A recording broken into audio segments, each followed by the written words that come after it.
So what I'm going to talk to you about tonight is preventive legal stuff, okay? It's like if I were a dentist, I'd be telling you to floss your teeth and brush, right? Okay, this is the equivalent of that. When the cops stop you in your car and or come to your house, this is what we're talking about, okay? Is your personal confrontation with the police. And the name of this presentation is Shut the Fuck Up. Yeah, exactly. Okay. I don't know. I could have called it Shut Up, but what I'm concerned about is that when you're sitting there with the cops, you actually remember what I'm telling you. So I'm going to call it Shut the Fuck Up, because I'm hoping you're going to remember that. Cops are tricky. And what they want more than anything in the world is for you to talk to them, usually. Let me say this. If they have enough evidence to arrest you, they're going to arrest you. And there's nothing that you can say to stop that. So don't even bother trying. Ain't going to happen. Keep your mouth shut. You know, I'm here to promote one right tonight. Of all the various rights, civil rights that you have, the most important right, as far as I'm concerned, looking back over 18 years of criminal practice, if I could tell my clients in the past what one thing they should have done to avoid getting in trouble, it would have been shut the fuck up. Yes. Because the only reason that the cops are going to ask you questions is to get enough evidence to arrest you and convict you of a crime. They're not making casual conversation.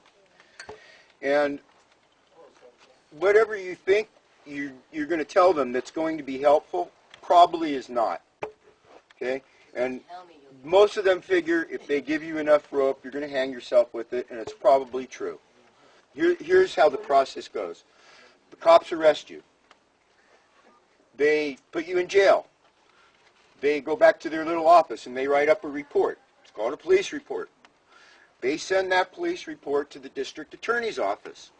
A lawyer in the district attorney's office, a deputy DA, looks at that police report and whatever other evidence there is, forensic evidence or whatever, and they decide whether to charge you with crimes or not.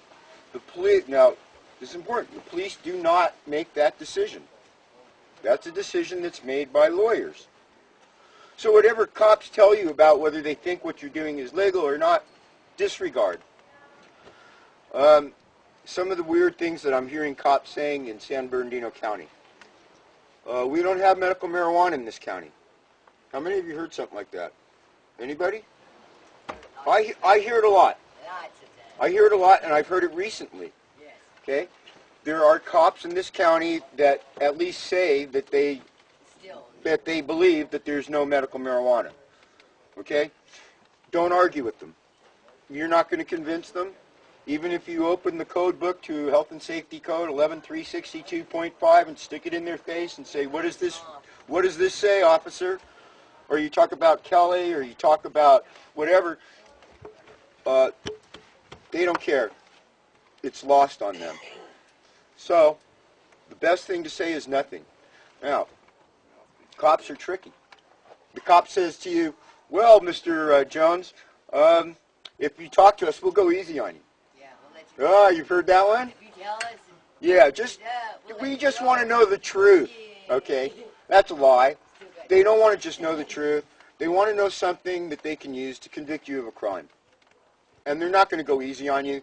They're lying. They're going to turn around. Now, maybe 1 in 100 really means that. But play the odds, you guys. The odds are 99% of the time that cop just wants an admission from you that he can use, that he can put in his police report, that a lawyer will read and charge you with the crime. Okay? Favorite cop trick. We'll go easy on you. Here's what happens. The cop pulls you over and he says, Mr. Jones, do you know how fast you were going? Well, you know, any way you answer that question, you're screwed, right? You know, I was going the speed limit. Well, no, you weren't, you know, and if you don't know that you weren't going the speed limit, then you must be high or something, right? So that's the wrong answer. If you say, I was going 85, now you're admitting to So what do you really want to do? You want to keep your mouth shut. What you want to do is say, you know, officer, whatever you think, write it down, give me the ticket, I'll be on my way. Now that's going to be hard because in a traffic stop you really are supposed to cooperate. But I think there's a more important test out there. And this is the test as far as I'm concerned. And in my personal situation, if I'm confronted with police, this is the test that I most often apply. And that is, am I free to leave? If the answer is yes, then leave. It's that simple. If the answer is no, then technically, I believe you're under arrest. And at that point, your right to remain silent kicks in. Now understand that that right, it's the Miranda right that you hear about on TV. You have the right to remain silent. Okay, that right kicks in the following situation. When cops ask you questions.